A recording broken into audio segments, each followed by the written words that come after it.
नमो नमः छात्र। पञ्चमपाठः जननी तुल्यवत्सला। एतत् पाठस्य प्रस्तावना वयं दृष्ट्वा। जननी तुल्यवत्सला, जननी माता समान तुल्यवत्सला स्नेह वाली होती है।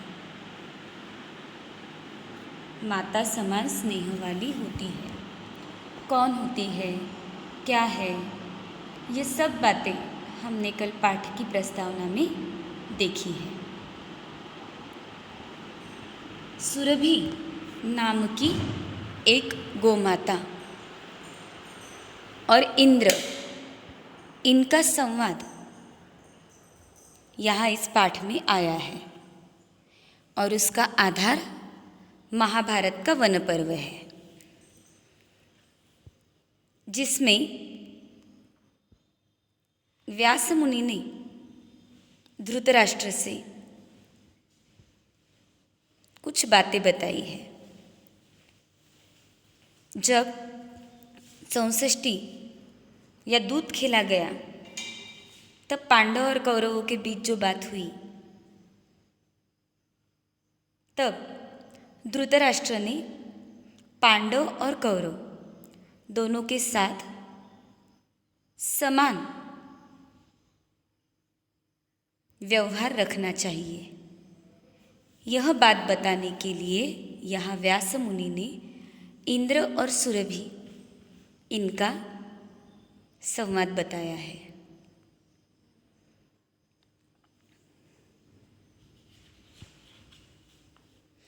पाठ में 2 चित्र दिए हैं। एक चित्र में कृषक है और 2 बैल है। दूसरे चित्र पर हाथी पर सवार, हाथी यह जो इंद्र का वाहन है। हाथी पर बैठे इंद्र और उसके सामने सुरभि, ये गोमाता है। सबसे पहले तो आपको ये 2 चित्रों पर आधारित 5-5 वाक्य लिखने हैं। उसके बाद हर पाठ की तरह मूल पाठ यानी पाठ जो दिया है, स्पष्टीकरणात्मक जो बातें होनी जा रही है, वो अच्छी तरह से रीड करना है। पाठ में आए हुए जो पद्य है उनका अव्यय, अन्वय, शब्दार्थों की तालिका टेक्स्ट बुक में होती है, उसमें से संस्कृत टू संस्कृत शब्द लिखने हैं और इन सारी बातों के आधार पर अनुवाद समझकर लेना है। तो शुरू करते हैं यहाँ पर पाठ का पहला प्रसंग या गद्यांश। यह अच्छी तरह से पढ़कर लेना है आपको। मैं पढ़ रही हूँ। हमेशा की तरह ही गद्य पर आधारित संधि संयोग शब्द लिखने हैं। क्रियापद, कर्ता, विशेषण, विशेष्य और सर्वनाम अगर आया है तो वो किसके लिए प्रयुक्त है। देखते हैं पाठ। कश्चित् कृषकः बलिवर्दाभ्यां क्षेत्रकर्षण कुर्वन् आसीत्। तयोः बलिवर्दयोः एकः शरीरेण दुर्बलः जीवेन गन्तुं शक्तः च आसीत्। अतः कृषकः तं दुर्बलं वृषभं तोदनेन न्युद्यमानः अवर्तत। सः वृषभः हलम् ऊढ्वा गन्तुम् अशक्तः क्षेत्रे पपात। क्रुद्धः कृषिवलः तम् उत्थापयितुं बहुवारं यत्नम् अकरोत्, तथापि वृषः न उत्थितः। भूमौ पतिते स्वपुत्रं दृष्ट्वा सर्वधेनूनां मातुः सुरभेः नेत्राभ्याम् अश्रूणि अविरासन्। सुरभेः इमाम् अवस्थां दृष्ट्वा सुराधीपः ताम् अपृच्छत्, अयि शुभे किम् एवं रोदिषि उच्यताम् इति। सा च कः चित् कृषकः, कोई एक कृषक, बलिवर्दाभ्यां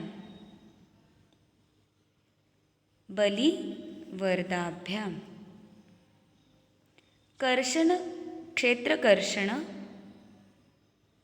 कुर्वन् आसीत्। 2 बैलों के द्वारा खेती कर रहा था। तयोः बलिवर्दयोः, अत्र तयोः इति सर्वनामपदं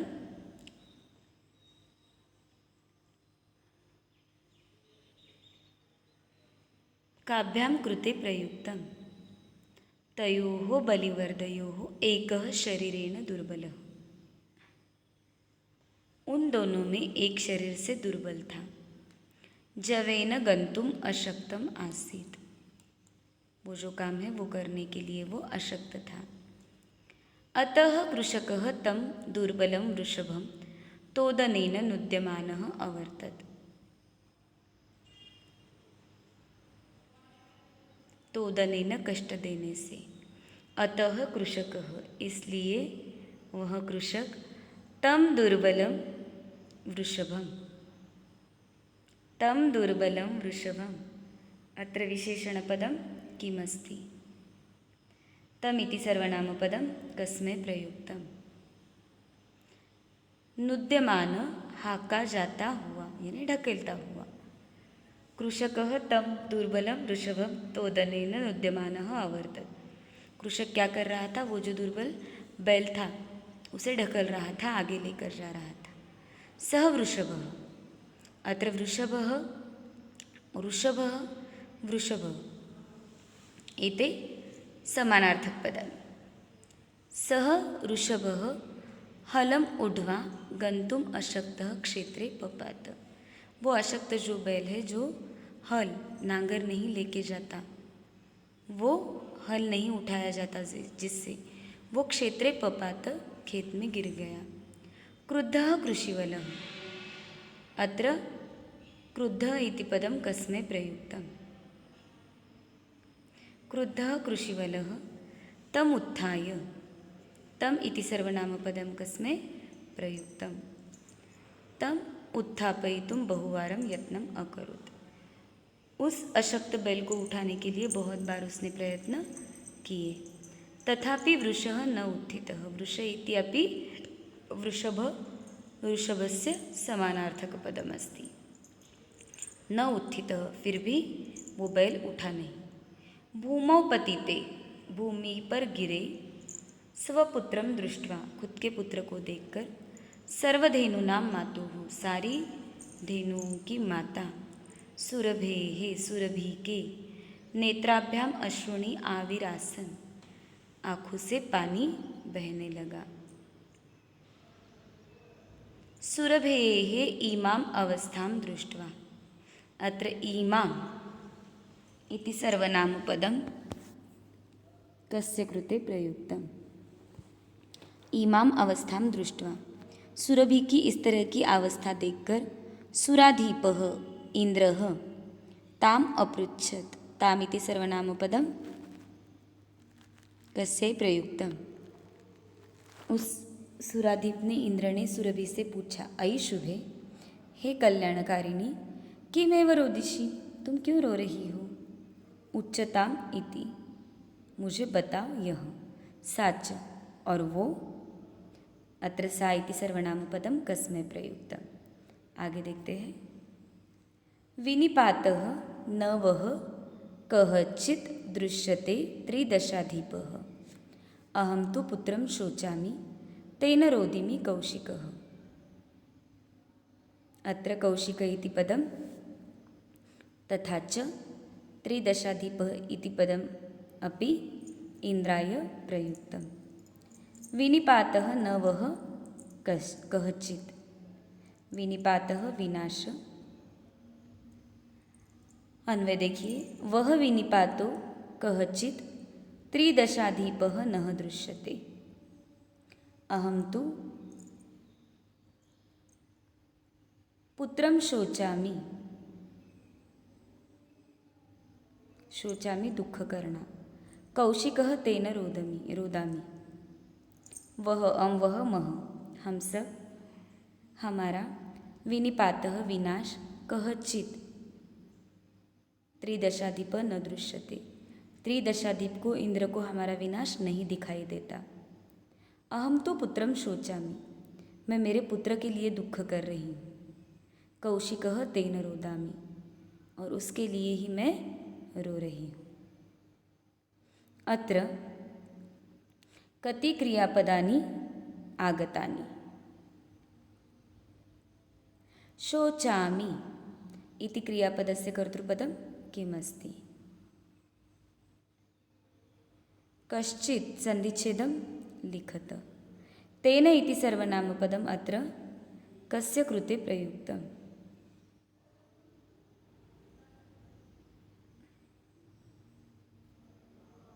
इस तरह के अलग अलग ग्रामर के आधार पर जो शब्द है, संधि संयोग,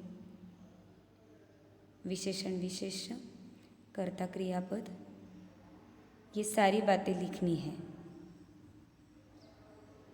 यहाँ पर स्टोरी में, कथा में पद्य आया है, ये पद्य समझना है। अन्वय दिया गया है। अर्थ या अनुवाद आपको जिस तरह से समझ में आया है उस भाषा में आप लिखोगे। आगे देखते हैं। भो वासव, पुत्रस्य दैन्यं दृष्ट्वा अहं रोदामि। सः दीन इति जानन् अपि कृषकः तं बहुधा पीडयति। सः कृच्छ्रेण भारम् उद्वहति। इतरम् इव धूरं वोढुं सः न शक्नोति। एतद् भवान् पश्यति न इति प्रत्यवाचत्। यह वाक्य है सुरभि का। वो इंद्र से पूछती है, भो वासव, वासव इति विशेषणमपि इंद्राय कृते प्रयुक्तम्। पुत्रस्य दैन्यं दृष्ट्वा, पुत्र का दैन्य देखकर अहं रोदामि, मैं रो रही हूँ। सः दीन इति जानन् अपि कृषकः तं बहुधा पीडयति। वो दीन है, वो अशक्त है, ये जानकर भी कृषक उसे बहुत पीड़ा दे रहा है। अत्र पीडयति क्रियापदस्य कर्ता कः अस्ति? सः कृच्छेन, कृच्छेन काठिन्येन कष्टेन भारम उद्वहति, वो बहुत कठिनता से भार उठा रहा है। इतरम इव धूरम वोढुं सह न शक्नोति, दूसरों के तरह वह ये भार नहीं उठा सकता। अत्र सह इति सर्वनामपदं कस्मै प्रयुक्तम्? शक्नोति क्रियापदस्य कर्तृपदं कः अस्ति? एतद् भवान् पश्यति न, और ये सब जो बातें हैं वो तुम नहीं देख रहे हो। इति प्रत्यवोचत्, ऐसा सुरभि ने कहा। भद्रे नूनम, भद्रे कल्याणकारिणी, नूनम निश्चित ही, सहस्राधिकेषु पुत्रेषु सत्स्वपि तव अस्मिन् एव एतादृशं वात्सल्यं कथम्? सहस्राधिकेषु, हजारों पुत्रेषु, पुत्रों में, सत्स्व अपि तव अस्मिन् एव एतादृशम, इन सारे हजारों पुत्रों में तुम्हारा इस पुत्र के लिए ही एतादृशम, इस प्रकार का वात्सल्यम कथम, स्नेह कैसा? तुम्हारे लाखों हजारों पुत्र हैं उनमें से इसी पुत्र पर, इसी बैल पर तुम्हारा इतना वात्सल्य क्यों या किस प्रकार है। इति इंद्रेण पृष्ठा सुरभिः प्रत्यवोचत। ऐसा पूछने, इंद्र के द्वारा पूछा जाने के बाद सुरभिः प्रत्यवोचत, सुरभि ने कहा। अत्र दृष्ट्वा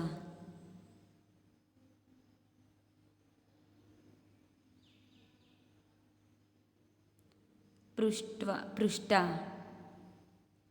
एते प्रत्ययवाची पदानि। तो व्याकरण के भाग में प्रत्ययवाची शब्द लिखकर उसका भी विग्रह करना है। संधि संयोग शब्द, विशेषण विशेष्य, कर्ता कर्म, सर्वनाम किसके लिए प्रयुक्त हुआ है, समानार्थी शब्द, ये सारी बातें लिखकर पाठ समझने की कोशिश आपको करनी है।